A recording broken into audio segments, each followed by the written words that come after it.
Center for Disease Control and Prevention has reported that 50,000 people become infected with HIV each year. This means in the time it takes us to graduate college, 2 million people will be infected with HIV.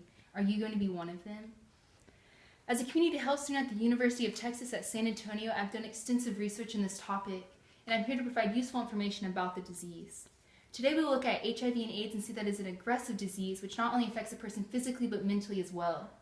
First, we will look at what HIV and AIDS are, then we will look at how the disease can be contracted, and finally we will look into the life of someone who is HIV positive. So let's start by looking at what HIV and AIDS are.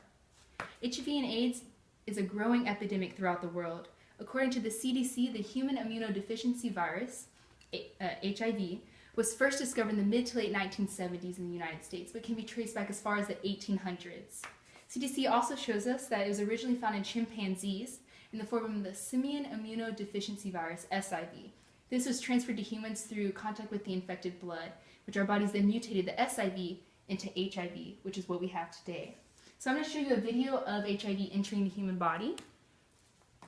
So the AIDS Healthcare Foundation tells us that the HIV virus attacks the T cells, which is what's happening here. Then it multiplies and destroys the T cells, which leaves our bodies defenseless against viruses. The CDC reported in 2011 over 49,000 diagnoses of HIV in the United States alone. Acquired immunodeficiency syndrome, AIDS, is the last stage of the HIV virus. Luckily, that means not everyone who has HIV will have AIDS.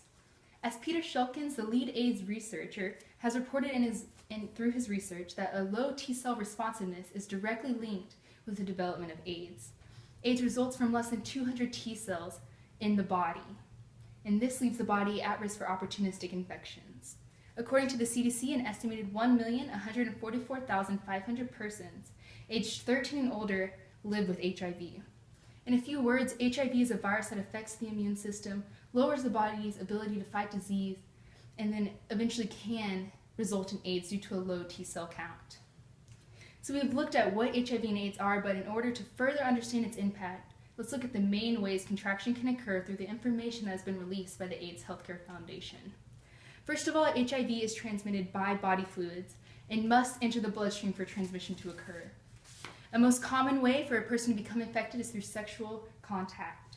Secondly, HIV virus can spread through injection needles that have the contaminated blood on it. This is most common in injection drug users or in doctors or nurses due to occupational exposure. Less commonly, infection can occur in pregnancy, birth, or breastfeeding if the mother is HIV positive. Like mentioned earlier, HIV is transferred through the body fluids of an infected person into the bloodstream of someone who is not affected. Now that we know what HIV and AIDS are and how they affect the body, I would like us to look into the life of Paige Rawl, who is HIV positive and fighting against the HIV/AIDS stigma each and every day of her life. An interview done by the USA Today tells us about the life of Paige Rawl and the difficulty she has gone through because she is HIV positive. Paige was born August 1994 to her mother Sandy Rawl, who at the time did not know that her and her daughter were HIV positive. Sandy did not discover that Paige was HIV positive until her 3rd birthday. Paige later found out in 5th grade, 4 years after her father died from an AIDS-related illness. Soon the entire school found out about her status, and notes on her locker began, such as "No AIDS at this school," and the nickname Paige emerged. Paige tells USA Today, "I was constantly afraid of what people were going to say to me next," she said, "of what they would leave on my locker next. After many stress-induced seizures and contemplation of suicide because of the bullying, she became homeschooled and finally was able to start high school where her status was unknown. As Paige told Scholastic Action in an interview, I tell people HIV does not define who I am." We can see through Paige's life an example of the mental effects that HIV status has on a person through the bullying leading to her contemplation of suicide because of this status. And so now Paige fights against this stigma each and every day so that others will not be affected mentally by this virus. So today I've told you about the facts of HIV and what it is, and then how it can be contracted, and then finally we've looked at the life of Paige Rawl, who is HIV positive. So just as Elizabeth Taylor once said, "It is bad enough that people are dying of AIDS, but no one should die of ignorance. So from now on, let's fight against an ignorant death and fight for a hopeful future."